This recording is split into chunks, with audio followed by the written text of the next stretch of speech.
Hi guys. All right, so many of you might have already seen the email from Turo about them closing down their valet lots in LA and San Francisco. And I want to talk about that real quick. I want to share my opinion about it because I thought that was pretty interesting that they're doing that. And if any of you out there have been using the lots over the last couple of years, you probably already saw this coming. It was sort of like clear as day that this was going to happen. I think that when Turo started doing these valet lots, it was definitely an acquisition model for them. And I think that they really wanted a way to be in the rental game in two of the biggest rental hubs in the West Coast. So you're at San Francisco Airport and you're at LAX. Two giant locations to kind of get their name out there and have people discover them. And I think that it served exactly that purpose. And now San Francisco and LAX are two of the biggest markets that are out there. I am all for them closing down the valet lots because primarily over the four plus years that I've been doing this, I've had periods of time where I have used the lots excessively, and then I've had times where I haven't really used them at all. So I've really got a chance to experience them throughout the years. And I think primarily one of the biggest problems with the valet lots that it was just so inconsistent in terms of the experience that people would have. Everyone who worked there was really nice, and I think that they tried their best, but there was never really a great system set in place, and it was never really streamlined. Many times whenever you would go there, everyone just looked really confused and it was unorganized. And as a host, when you start getting bad reviews because of an experience that someone had at the Turo Valet lot, that was a big blaring red flag. And that's exactly what started to happen.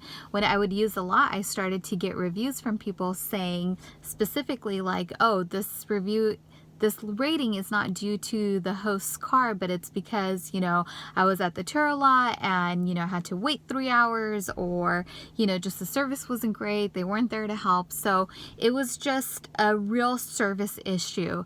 And not only that, but I think it's a good idea that they're shutting down the lots because that's not what Turo is, right? When someone rents from Turo, their expectation is that they are going to meet a person and they are renting someone's vehicle, and it's a sort of a personable experience. And the valet lot wasn't that, right? You didn't go there and it wasn't an experience. It was sort of like renting from any car company, right? Just slightly different in the process. There wasn't paperwork and, a physical piece of paper that you had to sign. You would go there, give your license and your reservation number, and then they would pull out a car for you. So the experience was different in that sense, but wasn't quite the experience of what Turo actually is.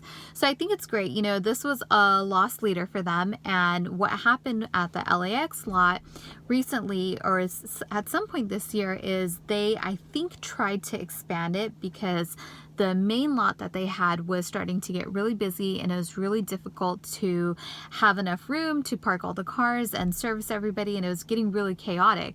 So what they did was they opened a second lot to sort of offset the amount of cars that were at the primary lot, which of course means higher operating costs and having more people and being able to run two lots, and now you're paying rent at two different places, so it just got really expensive.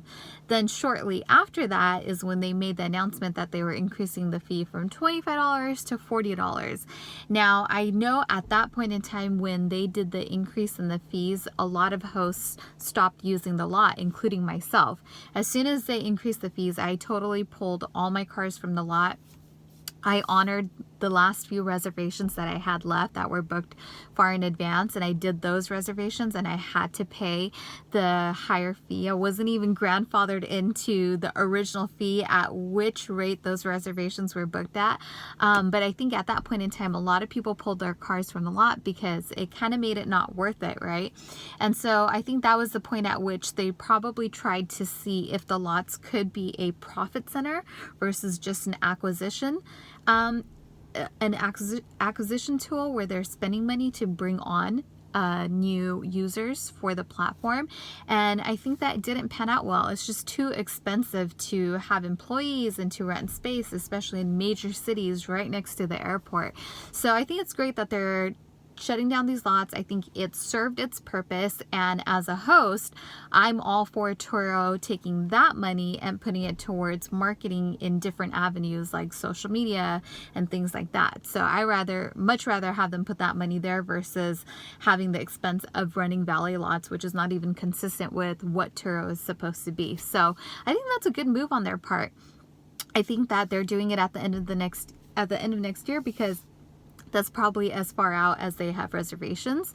So, you know, they'll probably honor all the reservations that they have and then call it a day with that business model, which is, I think, a good move. So farewell, Turo Valet Lot. You served your purpose. But unfortunately, I don't think that it was a profit center for you guys. But in the end, I think that it will make the marketplace stronger.